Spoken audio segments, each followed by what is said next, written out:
Hello my friends, welcome back to Meerkat Musings. I'm your host Ben. My apologies for the distinct lack of recent video content. I've been somewhat busy for a number of reasons, and those reasons will become readily apparent over the course of this video. I want to start, however, with one of the most obvious ways in which I've been busy, which is namely in the form of my website. Now, if you have ever visited meerkatmusings.co.uk, then you might have gotten used to a certain look and style. If you were to revisit it now, you'd see that it has changed quite dramatically. Basically, after 10 years, I decided that the site really needed a reset. It needed what I'm calling a soft reset, but actually in many respects it's quite a major change. I basically scrubbed it clean and started again, for lack of a better word, and I just feel that the new Meerkat Musings is a much fresher offering. It's clearer, I think. There's better menus, and everything has a place now. Every post has a category, every page has a category, and they all live within a certain part of the menu. So whilst there's a live blog, so to speak, virtually every post that appears in that blog will go into a category. I'm also making better use of the static pages that WordPress allows you to have. So my Formula One posts are basically Formula One pages now. Likewise with stuff to do with games, they're static pages, and they're kind of like sort of fixed points, so to speak. And the posts that I do, everything else which becomes a post, be it a Meerkat prompt, be it deep thoughts, be it stuff about science, all of that is going into categories as well. So basically everything's got a box that goes into to keep things neat and tidy, and also to make things easy to find should you ever wish to kind of track down something specific. So I'd like to think that the new Meerkat Musings is a cleaner, fresher, tidier offering than it ever was before. And as it kind of develops and expands, I hope that you will find something of interest. And well, I mean, I welcome comments, I welcome feedback, so do feel free to drop by with your thoughts, with your ideas, and we can go from there. So that's been a moment of reflection, shall we say. I've had calls for other moments of reflection. The building that I once worked in, that I spent 7.5 years in, if you can imagine, that I know people who actually spent kind of like 20 or so years in this building, is now gone. I worked for 7.5 years for a major office supply company here in the UK. I left that back in 2015. The company itself quit the UK a few years later, and then the replacement company to take up the building limped along for a short period of time before they ended up kind of just going bust. They faded away, and the building's subtenant left a short time after, and it's been vacant and derelict basically for many, many years.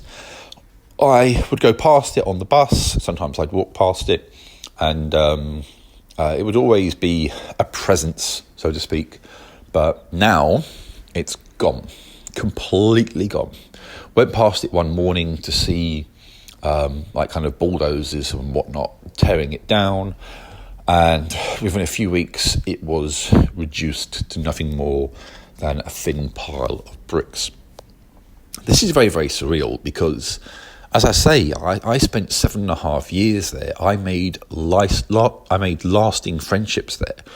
I gave blood, sweat and tears to that place and the people that I worked with. So it's kind of surreal and faintly sad as well. That place now exists within the memories of those who worked there. the staff room, the cash office, the tills, everything exists only in our minds now. There'll be obviously some photos and whatnot around that people have taken as well, but as a physical location that we could nip into, nope, not anymore. Which, in many respects, of course, you could argue is the fate of most things, isn't it? We see things change quite a lot. We see, towns change, and we see cities change and evolve, and we see things come and go. And that means, in some cases, what we have left is nothing more than our memories of certain places. So they become things to cherish. I can't say that every last memory in that building was a happy one, but nonetheless, a lot of them were, and it is quite a shame to see it go. I have no love for the company that was there whatsoever, but for the people that were there and for the times that we had there, I do feel, as I say, somewhat sad that it's gone. But as I say, that is the nature of things, we can reflect upon the past, and of course we all do, but we also have to look forward, and looking to the here and now, and where I am currently, that is certainly bringing its own challenges and things to occupy me. One of the things that's been happening a lot of late is that my manager and I have been loan trading. We don't have a choice in that. There's only two of us at the moment. We are, of course, both entitled to time off. We need to have days off. We, in some cases, have had pre-booked holiday. And so what this means is that particularly throughout the course of November, we'll be doing a lot of loan trading. Now, that raises some questions, doesn't it? I mean, it raises questions about health and safety, for one thing. If one of us is taken ill, God forbid, or if we have an accident, if, again, God forbid, we get particularly sort of dodgy or dangerous customers in, what then? I mean, the argument is that, it could be dangerous, potentially. Beyond that, it can create stressful situations. Our store is relatively quiet, so we are perhaps better equipped to handle loan trading than other stores. But nonetheless, it only takes there to be 2 or 3 groups of customers in at once, all of whom potentially might want something, and you've got a little bit of a problem.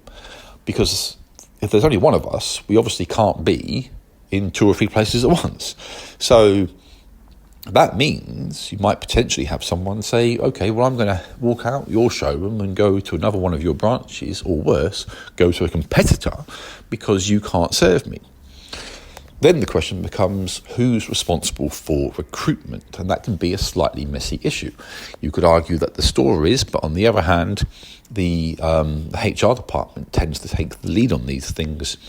All the CVs that get taken via the adverts that HR put out there get filtered through head office and then back to us. So as a showroom, we can't take an active lead in recruitment.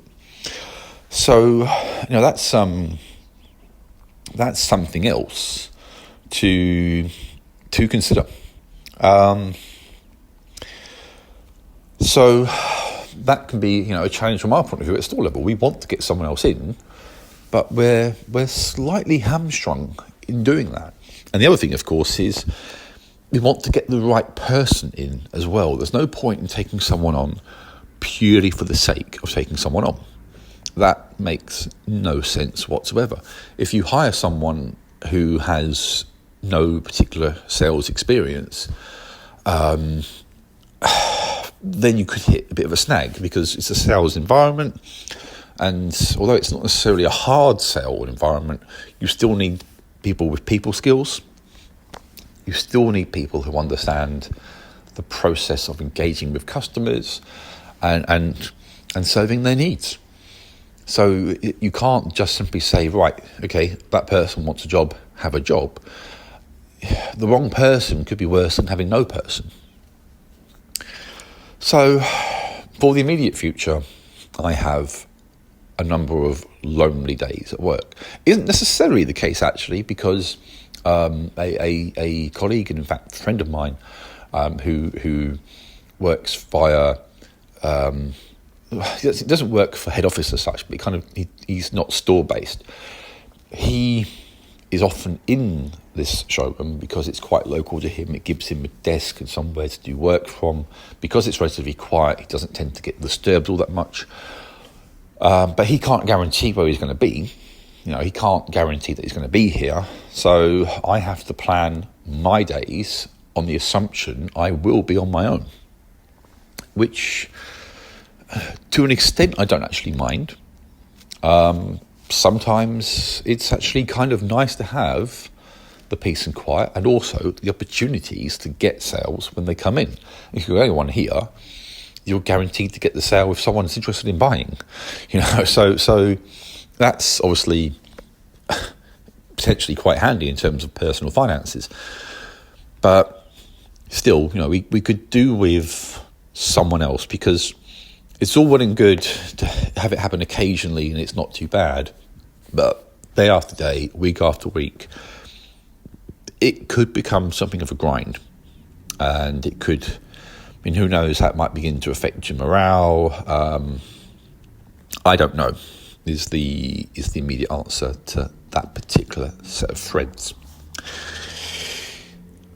Moving beyond the realm of work, I have other things to look forward to.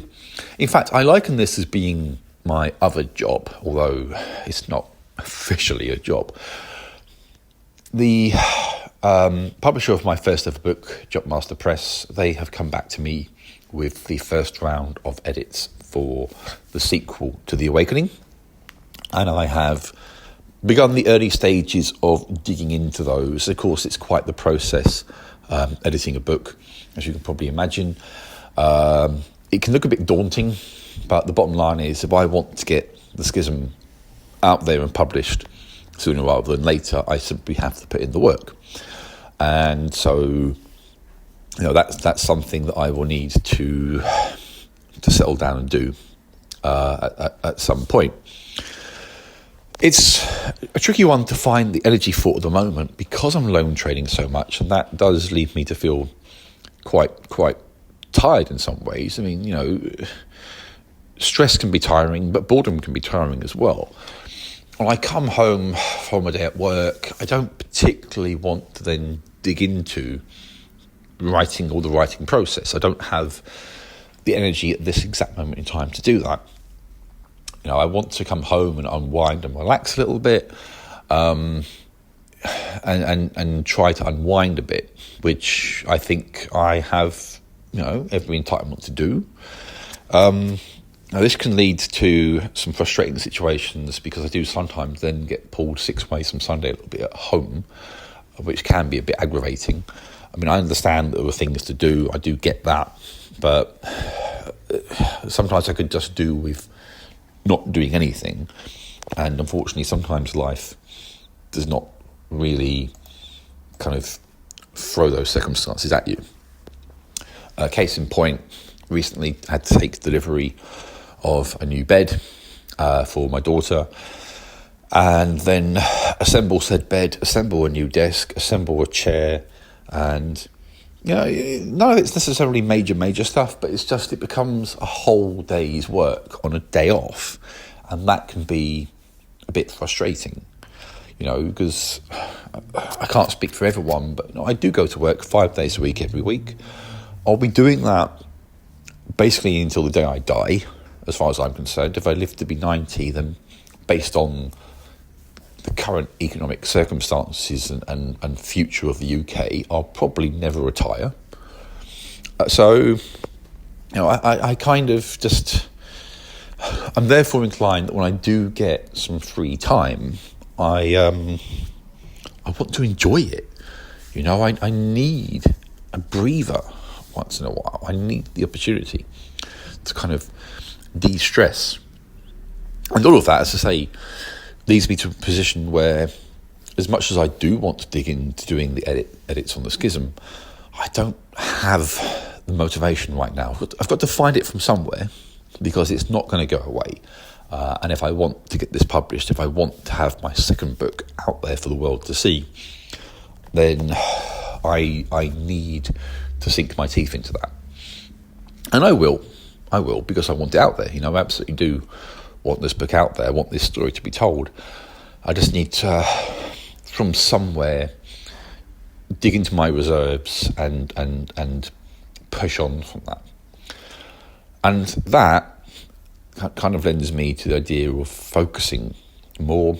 If there's one tremendous truth about my scatty brain, it's that I do not always find it easy to concentrate. I was diagnosed when I was a kid with something called dyspraxia, which is not dyslexia as such. They are two distinct situations. But dyspraxia does affect, among other things, concentration and focus. It is also something which cannot be treated as such. So it can be a situation where it sometimes feels like I am having to fight my own mind. I'm fighting my own brain. And that can be very, very annoying. I mean, like, if I'm going through a thought process for every given reason about anything, it will jump from one thing to another. And that is probably because I struggle to focus. So that can make my life a little bit frustrating sometimes, and I'm pretty sure it makes the lives of those around me frustrating as well. I just have this real issue with this. There are things that you can do when you can get there's various things you can get pill-wise to supposedly help with concentration, and I have been doing that. I think they've helped to a point, but it can be very difficult for me to simply sit down and focus on one thing. I'll jump from something to something else, and before I know it, I might have wasted an hour of time just doing nothing and getting nowhere. One of the things I've been looking at, and I don't know if this is something that is going to aid my focus, but there are meditation videos on YouTube, and I've been looking at some of those, and the idea is to kind of soothe and calm the mind. I don't know if they're working or not. In one case, one particular video actually made my brain look like it was vibrating, which was very disconcerting. I didn't actually like that very much. But, well, I guess I lose nothing by trying this kind of thing. I mean, even if it doesn't ultimately help, have I lost anything in giving it a go? No. It's not costing me anything. So let's try it.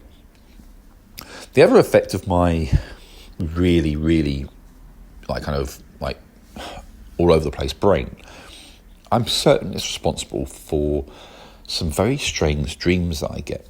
Case in point, I had a dream recently about being on holiday somewhere, walking to a beach, walking back through through some grasslands and through a hotel, and then coming to the realisation that my shoes were missing at random, which was weird. And I was also really annoyed because I needed my shoes. Then I had a dream, which, in fact, I think it might have been within the same night, I'm not sure, about finding a shop which sold loads and loads of penny sweets. And I was told I could get a certain number of penny sweets for a certain amount of money, and I was able to game the system to get more. I don't know where that came from. Just one of a series of weird dreams.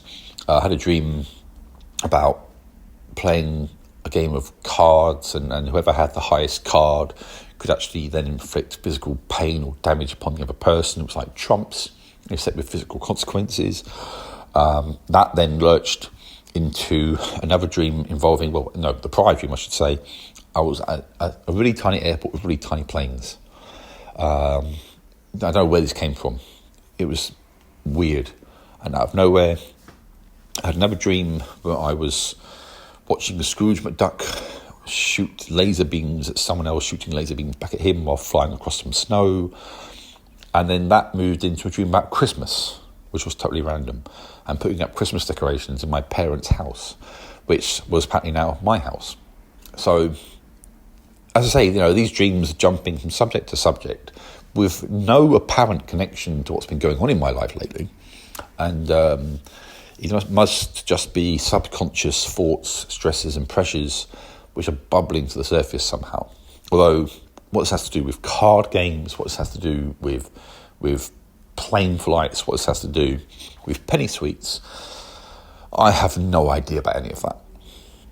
So that's me, so to speak, over the last few weeks. What is coming up over the next few weeks? Well, we've got the big one, haven't we? We've got the US presidential elections on the 5th of November. It's kind of poetic that the UK had an election on the 4th of July, which of course is American Independence Day, and then the USA is having an election on the 5th of November, which was a hugely significant date in UK history. There's something, as I say, kind of nice about that in a way. There's some symmetry there with that one. It's one of the most closely fought elections in US history, although they always tend to be these days.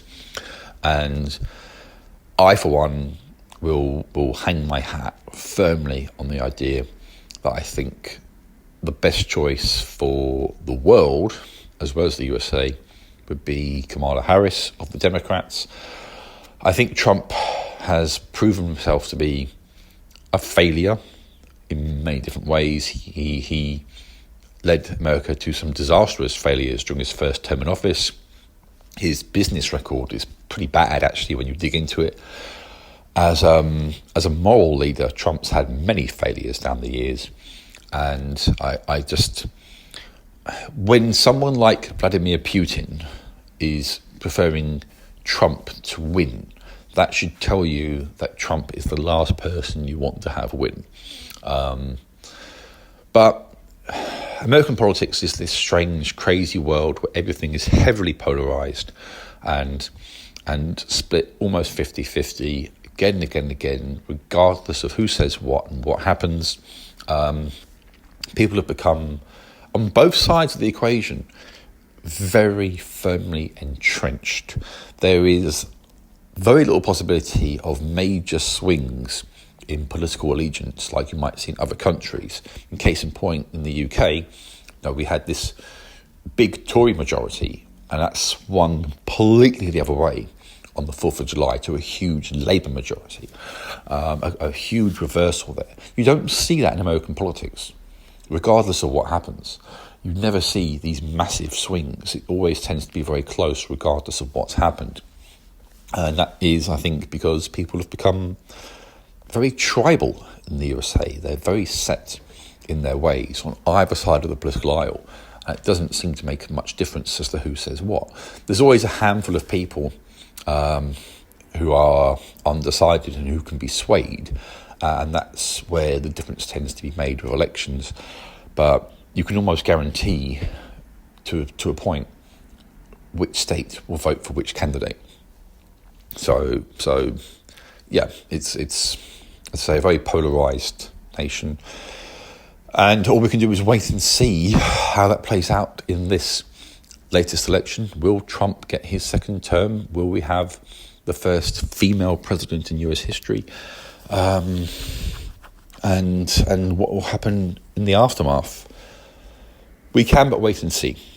And I obviously hope that Kamala wins it, but it's outside of my power to influence the result in any way, shape or form, other than I've presented my reasons on Meerkat Musings, and if someone happens to read that and get swayed by it to vote for Miss Harris, great. But obviously that's a very, very there's a very, very thin chance of that happening. So that's me. Over the last few weeks, I have no idea what to expect from the next few weeks other than a great many lonely days at work. What makes this more annoying is that by the time that you leave work, it's now pitch black outside, the nights are closing in, the weather is getting colder and wetter, and we are drifting towards winter, at an alarming rate. Although, to be fair, things still feel relatively mild to me. So with that in mind, I think we can probably say that, we may not get the true bite of winter until perhaps January, February time, where it does seem like things have shifted in terms of when they happen. So we may not necessarily have a particularly cold November, well, by the standards of past years, and who can say, of course, going sort of beyond that. So that's it. That's it for this particular Meerkat Muse. I'm publishing this on the 6th of November, so the day after the US elections. But, of course, having recorded it beforehand, who knows? Who knows what we're kind of waking up to and what the future of, indeed, the world will look like as of the 6th of November. I wish you all love, I wish you all happiness, and I will do this again, hopefully, at some point very soon. Take care, everyone.